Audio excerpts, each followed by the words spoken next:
தீப திருவிழாவையொட்டி களை கட்டியுள்ள திருவண்ணாமலையில் பக்தர்கள் குவிந்து வருகின்றனர். இதனால் பாதுகாப்பும் அதிகரிக்கப்பட்டுள்ளது. கூடுதல் தகவல்களை வழங்குவதற்காக செய்தியாளர் நரேஷ் இணைந்திருக்கிறார். அவரிடம் கேட்கலாம். நரேஷ், பக்தர்களின் வசதிக்காக என்னென்ன ஏற்பாடுகளை செய்திருக்கிறார்கள்? பாதுகாப்பு சார்ந்த ஏற்பாடுகள் என்னென்னவெல்லாம் செய்யப்பட்டிருக்கு?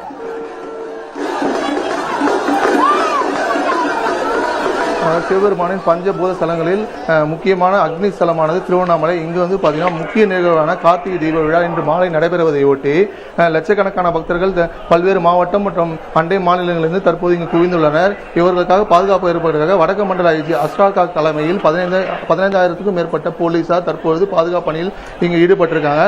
மேலும் கிரிவல பாதையில் 50க்கும் மேற்பட்ட தகவல் மையங்கள் காவல்துறை சார்பில் ஏற்பாடு செய்யப்பட்டுள்ளது. 30க்கும் மேற்பட்ட இடங்களில் சுமார் 1000 சிசிடிவி கேமராக்கள் பொருத்தப்பட்டு கண்காணிக்கப்பட்டு வருது.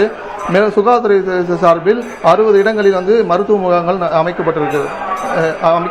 மேலும் பாத்தீங்கன்னா அவசர பக்தர்கள் மருத்துவ உதவி தேவைப்படும் பட்சத்தில் 48 ஆம்புலன்ஸ்கள் தயார் நிலையில் வைக்கப்பட்டுள்ளது. வேதவழி உள் மாவட்டங்களையும் குறிப்பாக வடக்கு உள் மாவட்டங்களையும் பரவலாக மழை பெய்யும்னு சொல்லியிருக்காங்களே, அங்கு தற்போது வானிலை எப்படி இருக்கிறது?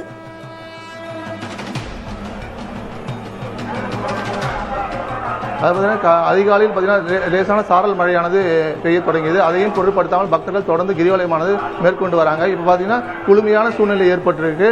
அதாவது பார்த்தீங்கன்னா மாலை பிற்பகலில் மழை பெய்யும் என அறிவித்திருந்த நிலையில் மேகமூட்டமாக காணப்படுவதாலும் இதமான சூழ்நிலை தற்போது இங்கு ஏற்பட்டுள்ளது. வேதவள்ளி, போக்குவரத்து வசதிகள் என்னென்னவெல்லாம் செய்யப்பட்டிருக்கிறது? தனித்த வாகனங்களில் வருபவர்கள் அங்கு வாகனங்களை நிறுத்துவதற்கான இடங்கள்லாம் ஏற்பாடு செய்யப்பட்டிருக்கா நரேஷ்?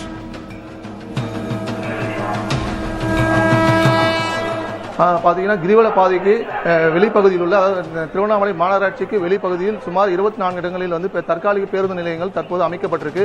அது மட்டும் இல்ல 130 இடங்களில் பார்த்தீங்கன்னா தற்காலிக 4 சக்கர வாகனங்கள் நிறுத்தும் இடமும் ஏற்பாடு செய்யப்பட்டுள்ளது.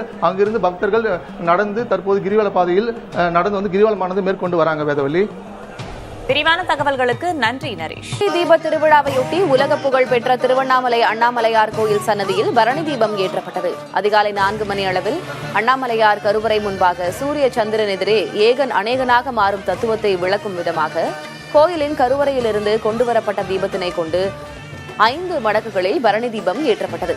அண்ணாமலையாருக்கு அரோகரா என்ற முழக்கம் விண்ணை பிளக்க பெருந்திரளான பக்தர்கள் பரணி தீப தரிசனத்தை கண்டுகளித்தனர்.